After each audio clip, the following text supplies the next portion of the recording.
A primeira turma do Superior Tribunal de Justiça reafirmou a proibição de hospitais cobrarem dos pacientes valores mais altos do que as instituições pagaram por esses medicamentos. Uma resolução da Câmara de Regulação do Mercado de Medicamentos já havia proibido essa prática. A decisão foi proferida em agravo de recurso especial, movido por associações de hospitais filantrópicos do Rio Grande do Sul, que já haviam tido esse mesmo pedido negado pelo STJ em 2023.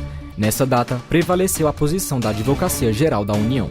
De acordo com as entidades que representam os hospitais, a resolução impõe um ônus desigual às instituições ao desconsiderar custos como armazenamento, transporte e logística, situação que compromete o equilíbrio econômico-financeiro dos hospitais. As associações queriam invalidar a restrição da margem zero de lucro, alegando que a determinação seria ilegal e inconstitucional por supostamente não estar mencionada na lei que normatiza a Câmara de Regulação de Medicamentos. O advogado da União, Roque Rodrigues Lage, afirma que a decisão diferencia a prestação de serviços de saúde e a atividade comercial. O entendimento do STJ sobre o tema, ele reafirma a competência da CMED para regulamentar o mercado de medicamentos, nos termos da Lei 10.742 de 2003, ao mesmo tempo em que reforça a distinção entre a prestação de serviços de saúde e a atividade comercial. Trata-se de orientação que preserva o controle de preços e a primazia do interesse público na oferta de medicamentos. A CMED é uma instituição composta por representantes de 5 ministérios e da Anvisa, Agência Nacional de Vigilância Sanitária.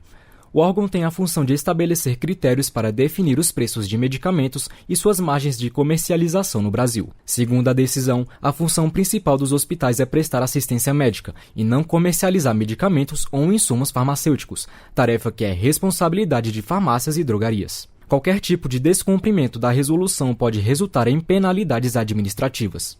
Com supervisão de Roberta Lopes, da Rádio Nacional em Brasília, Vitor Mendes.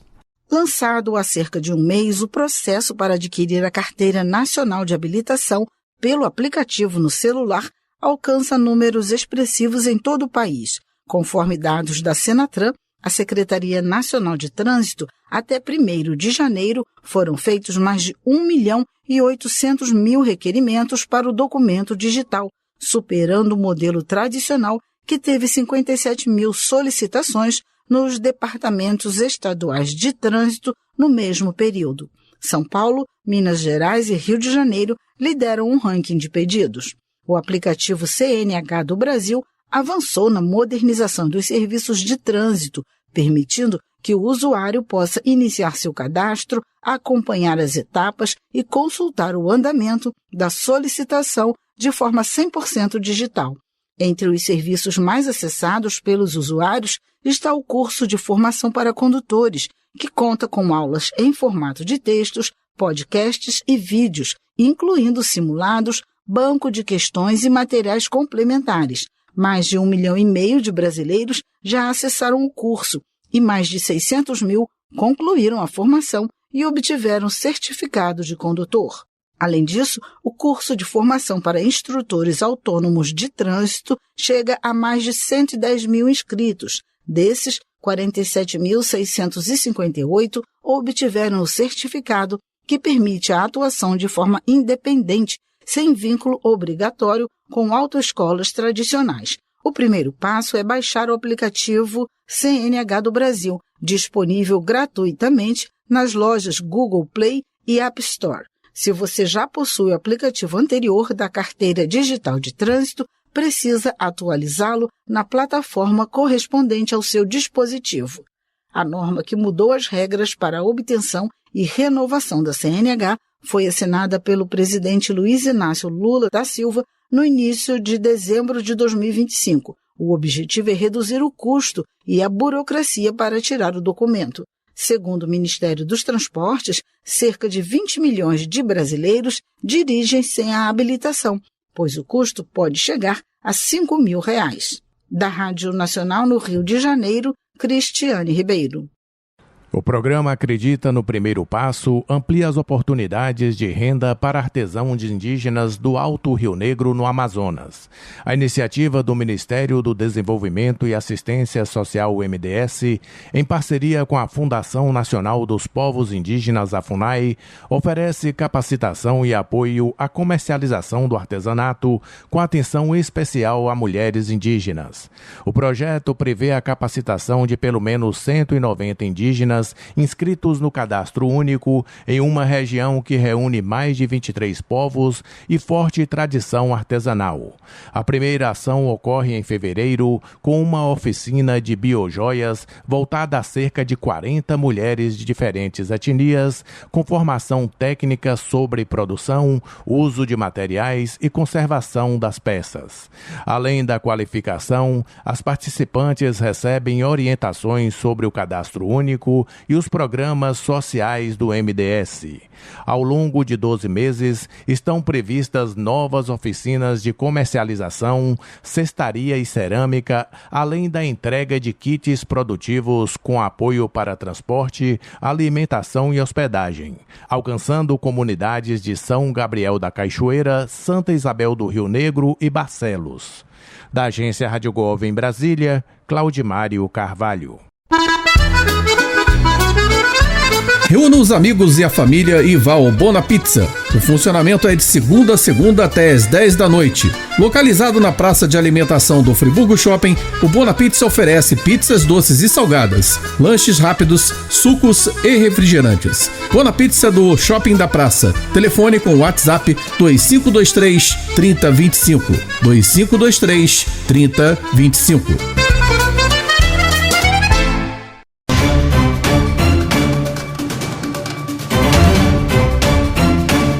8 em cada 10 brasileiros com filhos em idade escolar costumam reaproveitar o material do ano letivo anterior, conforme pesquisa recente do Instituto Locomotiva, em parceria com a empresa Question Pro, que buscou identificar padrões de consumo das famílias na compra de materiais escolares antes do início das aulas. Baseado na PNAD anual de 2022 do IBGE, o estudo analisou 1.500 pessoas em todo o país, variando de acordo com fatores como gênero, idade, escolaridade, classe social e região. Segundo a pesquisa, ainda que haja o reaproveitamento, a intenção de compra segue elevada. 9 em cada 10 brasileiros com filhos em idade escolar afirmam que irão às compras para este ano letivo, principalmente de itens básicos como uniforme e livros didáticos.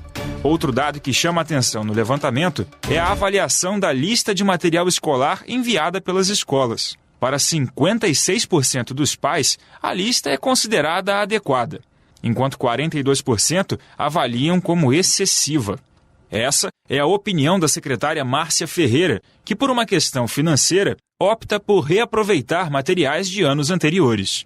Ela comenta sobre a quantidade de objetos que não costumam ser utilizados, mas são exigidos anualmente pela escola de sua filha. Sempre foi uma discussão entre os pais, né? Porque a gente via que a gente mandava isso tudo e não se utilizava isso tudo. Já tem uns 2, 3 anos que pedem material de artes, inclusive com livros, que nunca foram utilizados. Os livros vão pro lixo porque não podem mais ser passados para outra pessoa e não foram utilizados. Os livros estão novinhos. Então, realmente sim, tem muito material que se pede, que não se utiliza, que já bate da lista do ano seguinte. Enfim, tem que entender que o pai e mãe trabalham para conseguir comprar o material dos seus filhos. As análises também demonstram que cerca de 88% dos brasileiros que vão às compras afirmam que os gastos afetam o orçamento familiar e 84% avaliam que o preço influencia outros setores, como alimentação, lazer ou pagamento de contas.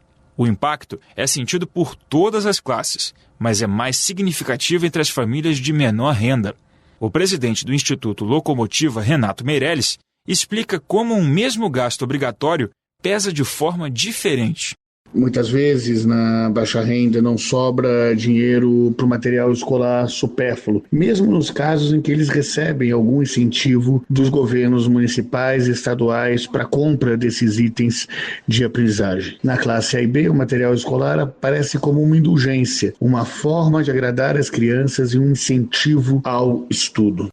Entre as classes A e B, a percepção de impacto da compra de material escolar no orçamento é de 32%. Já para as famílias das classes D e E, o número salta para 52%. Sob supervisão de Fábio Cardoso, da Rádio Nacional no Rio de Janeiro, João Barbosa. O Ministério da Saúde ampliou a cobertura de testagem para HIV em comunidades indígenas e distribuiu mais de 1 milhão de testes rápidos para infecções sexualmente transmissíveis no ano passado. Esse balanço foi divulgado nesta segunda-feira. O resultado representa um aumento de 47% da cobertura de testagem para HIV nas comunidades indígenas em comparação a 2022. A distribuição dos testes foi feita por meio dos 34 distritos sanitários especiais indígenas, 25% a mais em relação ao mesmo período. O trabalho dessas 34 unidades descentralizadas do Sistema Único de Saúde para assistência específica aos territórios indígenas também incluiu visitas às aldeias e a distribuição de preservativos para a prevenção. Durante a campanha Dezembro Vermelho, a mobilização nacional de conscientização sobre o HIV, a AIDS e outras infecções sexualmente transmissíveis no ano passado, o Ministério da Saúde também promoveu um seminário específico sobre o contexto indígena. Esse trabalho foi voltado para profissionais dos distritos sanitários especiais e que trabalham nos polos base nas unidades básicas de saúde indígena. Da Rádio Nacional em São Luís, Gabriel Correa. O Anuário Estatístico de Acidentes do Trabalho de 2024 revela que 53% dos acidentes registrados no ano impactaram a população negra, somando mais de 417 mil ocorrências entre pretos e pardos. O documento divulgado pelo Ministério da Previdência Social mostra aumento de quase 16% nos registros envolvendo esse grupo em relação a 2023, percentual superior ao observado entre trabalhadores brancos. Na análise geral, o número total de acidentes de trabalho cresceu 10,6% na comparação entre 2014 e 2024, indicando aumento real das ocorrências no país. O levantamento aponta que os acidentes de trajeto foram os que mais avançaram, com alta de quase 18% em relação a 2023 e crescimento superior a 45% quando comparado a 2022. Por atividade econômica, o atendimento hospitalar liderou o ranking de acidentes em 2024, seguido pelo comércio varejista e pelo transporte rodoviário de cargas. A maioria dos casos resultou em afastamentos de curta duração, mas o anuário também registra mais de 9 mil situações de invalidez permanente e cerca de 3.400 mortes decorrentes de acidentes de trabalho no ano. Da Agência Rádio Gov em Brasília, Claudimário Carvalho. Você sabia que a internet aumentou o alcance das emissoras de rádio? Além de poder ouvir nossa rádio em sua casa, trabalho e no carro, através de seu smartphone, você pode nos ouvir também em qualquer cidade, estado ou país. Basta baixar e instalar o aplicativo Radiosnet em seu celular ou tablet. É de graça. O Radiosnet está disponível para Android e iOS no site radiosnet.com.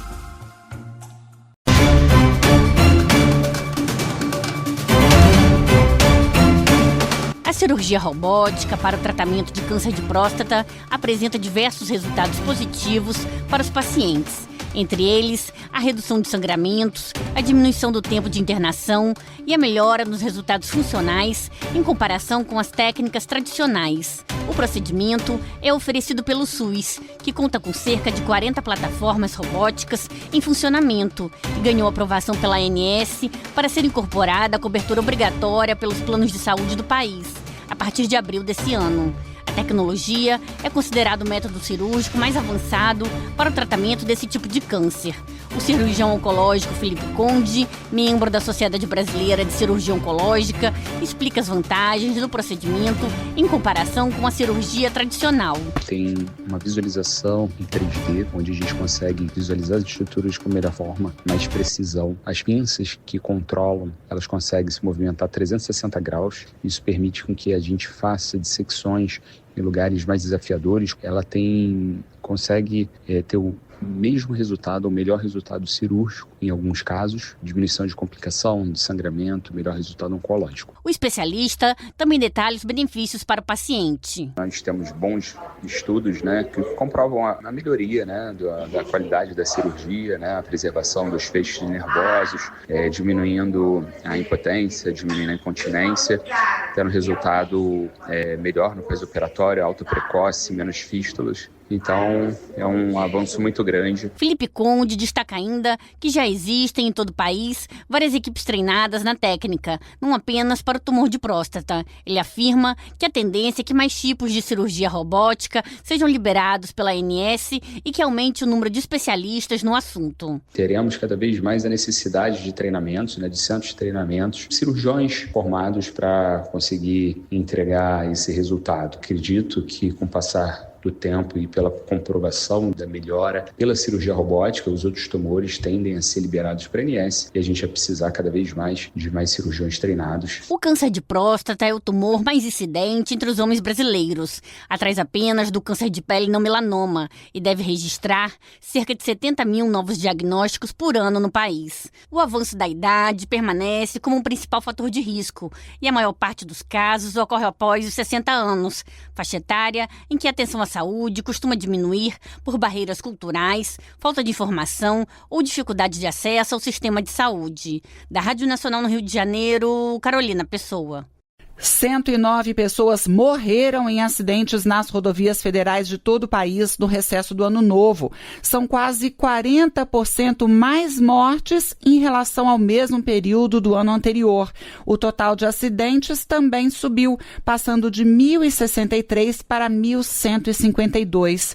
É o que mostra o balanço parcial da Operação Ano Novo 2026 da Polícia Rodoviária Federal.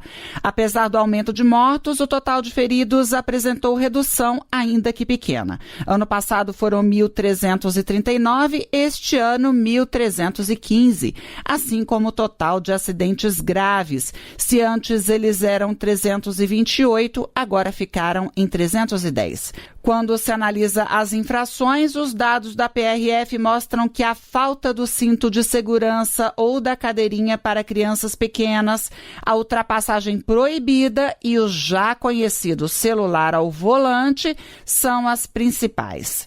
Foram mais de 7 mil infrações dessas somadas. E o pé pesado do motorista também aparece na lista. Foram 23 mil veículos flagrados acima da velocidade, 4.100 só em Minas Gerais, estado campeão do registro dos motoristas apressadinhos.